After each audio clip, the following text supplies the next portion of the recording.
This equipment and augmentation shall sustain the needs of the different concerned units in the delivery of essential police services and shall likewise promote opportunities for advancement. Hindi lang po yan. The regional director, being the generous leader that he is, has been providing allowances to our RESPO and its counterpart units in the district, yung mga DESPO, hanggang sa mga malalaking station natin, yung City Executive Senior Police Officer natin. Binibigyan po ng support ng regional 44,500 pesos. The collective efforts of the entire NCRPO, spearheaded by our regional director and the support of the command group, has undeniably resulted to successful implementation of the various programs, activities, and projects of NCRPO. Totoo sa kanyang pangako na magkakaroon tayo ng serbisyong tama, tapat, may tabang at malasakit sa mamamayan. At present, the Department of Budget and Management allotted an amount of 1,890 pesos per capita. Ito po yung MOE na ibinababa natin hanggang sa pinakamaliit na police station. However, our regional director decided to provide 1,500 pesos per capita to sustain the respective necessities of each unit and uplift the working condition of our personnel from the time he assumed his position up to present. Ayon lang po ang Police Regional Office na nagbigay ang RD ng 1,500 pesos per capita.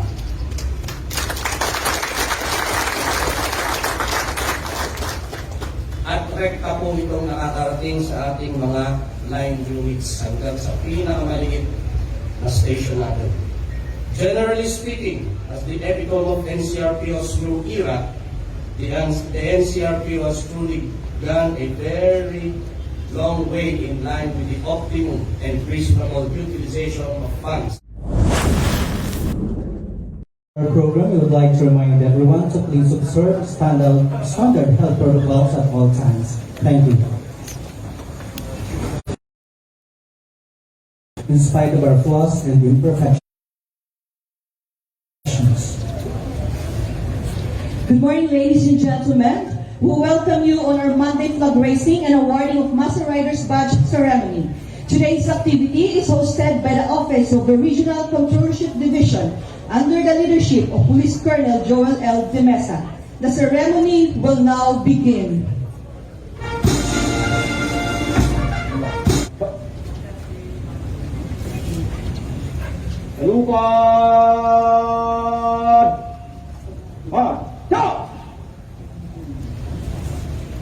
Please rise and together we sing with pride the Philippine National Anthem, to be followed by invocation to be officiated by Police Colonel Arnulfo A. Castillo, Regional Chaplain, NCRPO.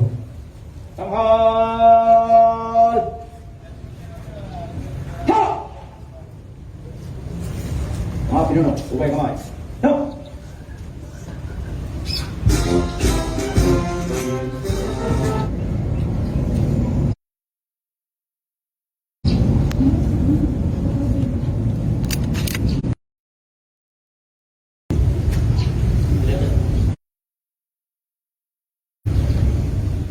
Let us put ourselves in God's presence.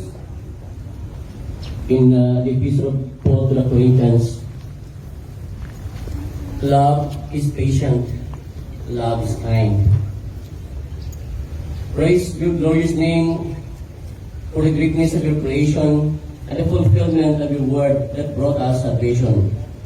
As we gather today in this simple yet meaningful event, the flag raising and awarding of Master Riders ng Pilipinas.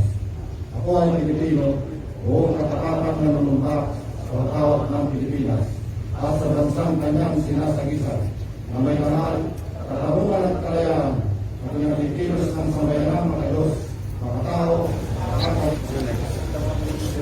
At this juncture, we would like to request Police Colonel Joel De MESA, Chief Regional Comptrollership Division, for the introduction of our guest of honor and speaker.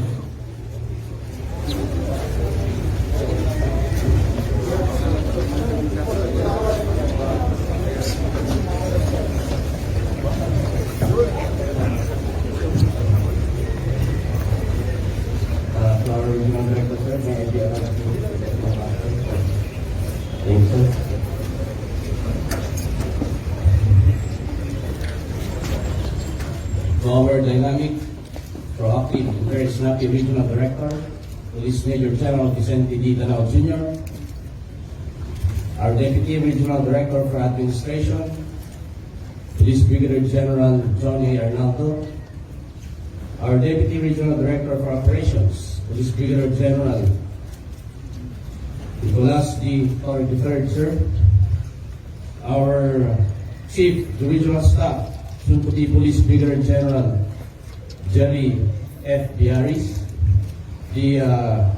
our Ambassador to Heaven, Reverend Father Police Colonel Arnulfo Castillo, to the Chiefs of the Regional Staff, the Chiefs of the Regional Support Units, other senior officers, men and women of NCRPO, other visitors, ladies and gentlemen, isang mapagpalang umaga po sa ating lahat. Before I will introduce to you our distinguished guest, let me first highlight the accomplishments of NCRPO. Sir, papaalam ko lang po, being the host unit for today's activity, I deemed it necessary to present before the NCRPO personnel our logistical and financial accomplishments during our time as Regional Director at simula po muna as RD of NCRPO. So I will be highlighting the accomplishments of NCRPO when it comes to its logistical and financial resources. The National Capital Region Police Office, among all the other police regional offices, is hailed as the show window of the Philippine National Police. It is by far considered a super region as its area of responsibility revolves around the busiest part of the country, the National Capital Region. With an estimated total strength of 25,000 uniformed personnel, supervising the NCR still remains a real challenge to NCRPO.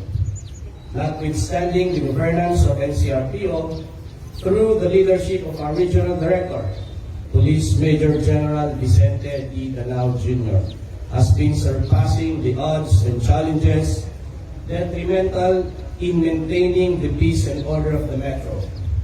It includes criminality, insurgency, and other serious threats against public safety, among others. On account of the aforesaid issues and necessary measures to address them, this police office, through the initiative of our Regional Director upon his assumption to office, has integrated and included in its plans certain logistical and financial support to different units. The accumulated logistical support for the entire NCRPO as of this date in the total amount of 29,792,225 pesos was successfully funded for the procurement of the following: the search and rescue equipment in the total amount of 3,309,619 pesos. Hindi na po sa paano hindi nakikita ng ating mga kasamahan. The procurement of motorcycle units in the amount of 8,271,000 pesos. The motorcycle units were distributed to the different districts of NCRPO, the RMFD, and other operational units of our region. The procurement of the drones amounting to 257,000 pesos. Ginagamit po ito ng ating RMFD and other operational units sa mga operations and at the same time sa mga command activities. And the procurement of the motor pool equipment amounting to 1,534,060 pesos. Kung makakapasyal po kayo sa ating motor pool or sa RDSU, makikita niyo po na state-of-the-art yung mga gamit na pinapili ng ating Regional Director. Pwede po niyong pa-service yung mga sasakyan nyo, pero priority po yung mga issued vehicles ng NCRPO. Kung makikita nyo, para po kayong nasa kasa pag nagpapaservice kayo ng inyong mga sasakyan. And for the firefighting equipment amounting to 215,200 pesos.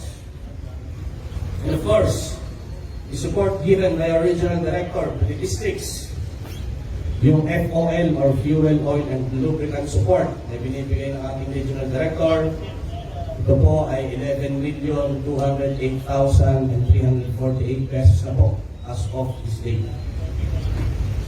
This is over and above the FOL na binibigay po sa kanila on a regular basis.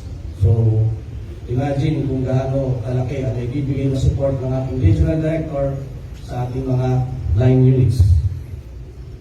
And the procurement of the motor vehicles. Pumili po ang regional director natin ng isang brand new na Iniulat amounting to 1,821,997 pesos. Yung pong nakikita ninyo na ginagamit ng ating R5 pag may mga outreach program, yung ating mobile kusina, amounting to 1,400,000 pesos. I believe that plano pa ang regional director natin na dagdagan yan kasi nakikita niya kung ano importansya ng mobile kusina na yan. Pag may mga outreach program, hindi lang outreach program, pag may mga activity tayo sa labas, pag may mga augmentation ng personnel natin, napapakain din po yung mga personnel natin na nasa labas. The procurement of 1 unit of lawn mower amounting to 185,000 pesos. The repair and restoration of the boom truck amounting to 90,000 pesos, and the procurement of 1 unit of tow truck amounting to 1,500,000 pesos, with a total of 4,996,997 pesos for the procurement of motor vehicles. This equipment and augmentation shall sustain the needs of the different concerned units in the delivery of essential police services and shall likewise promote opportunities for advancement. Hindi lang po yan. The regional director, being the generous leader that he is, has been providing allowances to our RESPO and its counterpart units in the district, yung mga DESPO, hanggang sa mga malalaking station natin, yung City Executive Senior Police Officer natin. Binibigyan po ng support ng regional director natin, including the RMFP and its counterpart units. Siyempre, kasama po yung ating Chief and UPAS at yung mga Chiefs and UP Supervisor natin sa mga district level. From November 2020 up to this date, said allowance is being provided in the total amount of 220,000 pesos on a monthly basis. This initiative aims to reciprocate the good performance of the Executive Senior Police Office and the non-uniformed personnel in reaching out with our police, non-commissioned officers, and NUP in addressing their issues and concerns. Adding up with the challenge is the COVID-19 pandemic that has severely affected and is continuously diminishing the resources of the economy and the entire sectors of our country. Here in NCRPO, the welfare of our personnel is one of our topmost priorities, most especially during the pandemic. Apart from the medical services offered, our regional director also directed the provision of medical, financial, and burial assistance to our personnel, including their dependents. A total of 5,689,500 pesos was provided NCRPO-wide to address the needs of our personnel to commensurate with their hard work and sacrifices. It includes the financial assistance of 665,000 pesos, the medical assistance of 1,980,000 pesos. Ito pong medical assistance is over and above dun po sa mga na-approve na RHE or reimbursement of hospitalization expenses ng ating mga personnel. Ito po ay maliit lang pero nabibigyan po ng regional director natin lahat ng mga nagre-request ng financial and medical assistance. And burial assistance na umabot na po ngayon ng 3,044,500 pesos. The collective efforts of the entire NCRPO, spearheaded by our Regional Director and the support of the Command Group, has undeniably resulted to successful implementation of the various programs, activities, and projects of NCRPO. Totoo sa kanyang pangako na magkakaroon tayo ng serbisyong tama, tapat, may tabang at malasakit sa mamamayan. At present, the Department of Budget and Management allotted an amount of 1,890 pesos per capita. Ito po yung MOE na ibinababa natin hanggang sa pinakamaliit na police station. However, our regional director decided to provide 1,500 pesos per capita to sustain the respective necessities of each unit and uplift the working condition of our personnel from the time he assumed his position up to present. Ayon lang po ang Police Regional Office na nagbigay ang RD ng 1,500 pesos per capita.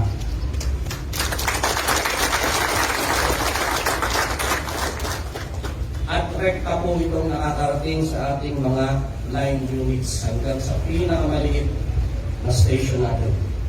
Generally speaking, as the epitome of NCRPO's new era, the NCRPO has truly gone a very long way in line with the optimum and reasonable utilization of funds from the regional headquarters down to the police districts and lower units. The NCRPO will remain steadfast in attaining its goals to provide an excellent police service to the nation while ensuring that the utilization of various funds is in accordance with the existing laws. Yan ang tinatawag nating RD DANAO. Uli, salamat po sa ating generous at mahal na Regional Director sa lahat ng suporta na binigay at ibibigay pa ng ating Regional Director. Again, sir, maraming salamat po sa inyong suporta.